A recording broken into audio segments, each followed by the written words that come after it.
നമ്മൾ ഈശ്വരൊക്കെ അടിച്ചിങ്ങനെ പോരുന്ന വയ്ക്കാണ് മഴ സ്റ്റാർട്ട് ചെയ്തത്. കണ്ണൂരിൽ നിന്ന് തുടങ്ങിയ മഴ പിന്നെ നിന്നത് ഉടുപ്പി കഴിഞ്ഞിട്ടാണ്. ഇതുവരെ പെരും മഴയായിരുന്നു. ഇതൊക്കെ നമ്മളെ ശിരൂരെത്തിയപ്പോൾ അടുത്ത് വീണ്ടും രാത്രിയൊക്കെ ആയിക്കഴിഞ്ഞപ്പോൾ ശിരൂരൊക്കെ എത്താനായിട്ട് തുടങ്ങിയപ്പോൾ തന്നെ അവിടെ വീണ്ടും മഴ തുടങ്ങിയിരുന്നു. അപ്പോൾ ഇതാണ് നമ്മളെ ഗോകർണ ബീച്ച് എത്തുന്നതിൻ്റെ ബീച്ചാണത്. ഒരു ഭാഗമാണ്. നമ്മൾ ഗോകർണ എത്തുന്നതിന് മുന്നേ റോഡ് സൈഡിലുള്ള വ്യൂ ആണ് ഈ ബീച്ച്. ഭയങ്കര ടൂറിസ്റ്റ് അട്രാക്റ്റീവ് സ്പോട്ടാണ്. അതായത് ത്രസൈ എന്നാണ് ഈ ഒരു സ്ഥലത്തിന് പറയുക. വണ്ടി ഇങ്ങനെ നിൽക്കാൻ ഇപ്പോൾ ഒരു വീഡിയോ എടുത്താണ്, നല്ല ഭംഗിയുണ്ടായിരുന്നു. ഇതാണ് ശിരൂര്. അതായത് ഇപ്പോൾ ശിരൂർ ദുരന്തമൊക്കെ എല്ലാവരും കേട്ടിട്ടുണ്ടാവും. നമ്മൾ അർജുൻ്റെ വണ്ടി പോയ സ്ഥലമാണ്. ഇവിടെ മണ്ണിട്ടിൽ നടന്നതല്ല, അവിടെ കാണാം ഒരു ഇലക്ട്രിക് പോസ്റ്റ് കിടക്കുന്നുണ്ടാവും. ആ ഒരു ഭാഗത്തുനിന്നാണ് മണ്ണ് ഇടിഞ്ഞ് വന്നത്. അപ്പോൾ ഈ ലെഫ്റ്റ് സൈഡിൽ കാണുന്ന മണ്ണിട്ട സ്ഥലത്തായിരുന്നു വണ്ടികൾ.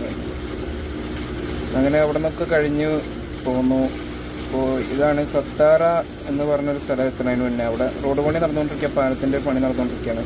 അവിടെ വലിയൊരു ടണൽ വരുന്നുണ്ട്. അപ്പോൾ അതിൻ്റെ വർക്ക് നടന്നുകൊണ്ടിരിക്കുക. അപ്പോൾ നമ്മൾ വഴി തിരിച്ച് വിടുക. അപ്പോൾ മേളിൽ കൂടെ ആണെങ്കിൽ നമ്മൾ വണ്ടികൾ ഇനി വരിക. അതായത് പണി ടണലിൻ്റെ വർക്ക് കഴിഞ്ഞ് കഴിഞ്ഞാൽ അമ്മയുടെ അടുത്ത് കൂടെ വരിക. ഇതാ ടണൽ കഴിഞ്ഞപ്പോൾ അടുത്ത സ്ഥലത്ത്, അതായത് സത്താറ ടൗണിലേക്ക് ഇറങ്ങണത്. അങ്ങനെ പോകുന്നേ.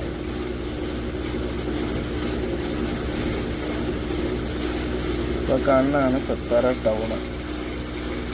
ടൗണൊക്കെ എത്തി.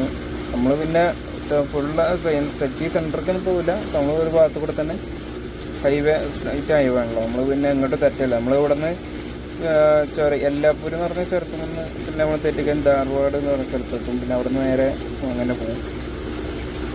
ഞാൻ പിന്നെ ഒറ്റക്കായത് കൊണ്ട് വീഡിയോ എടുക്കുമ്പോൾ ഞാൻ എന്ത് ചെയ്യും, നമുക്ക് ഇതൊന്നും ഇല്ലല്ലോ, സ്റ്റാൻഡൊന്നുമില്ല, ട്രൈപോഡൊന്നുമില്ല. അപ്പോൾ എന്ത് ചെയ്യും, മറ്റേ നമ്മൾ എയർ ഫിൽറ്റർ മാറ്റിയതിൻ്റെ ബോക്സ് ഇരിപ്പുണ്ടായിരുന്നു. അപ്പോൾ അതുമ്പോൾ വെച്ചിട്ടൊരു വീഡിയോ എടുത്ത് നോക്കിയതാണ്. സംഭവം പിന്നെ കുഴപ്പമില്ല. പക്ഷേ വിഷയം എന്താ വെച്ചാൽ ഇരുണ്ടിരിക്കണമെന്നുള്ളൂ. ഏതായാലും കിട്ടിയാലല്ലോ. എങ്ങനെ പോയി. ഇപ്പോൾ നമ്മൾ ടോള് പാസ് ചെയ്യായിരുന്നു. അപ്പോൾ ടോളിൻ്റെ അവിടെ എത്താറായപ്പോഴാണ് ഞാനൊരു ശരിയൊന്ന് വീഡിയോ എടുത്ത് നോക്കാമെന്ന് വെച്ചിട്ട് അങ്ങനെ വീഡിയോ എടുത്തത്.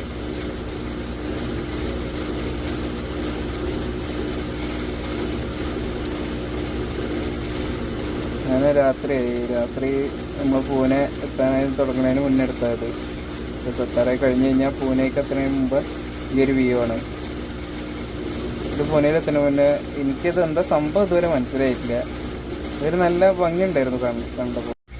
അങ്ങനെ വീഡിയോ കൊണ്ട് ഇഷ്ടപ്പെട്ടെങ്കിൽ ലൈക്ക് ചെയ്യുക, ഷെയർ ചെയ്യുക, സബ്സ്ക്രൈബ് ചെയ്യുക.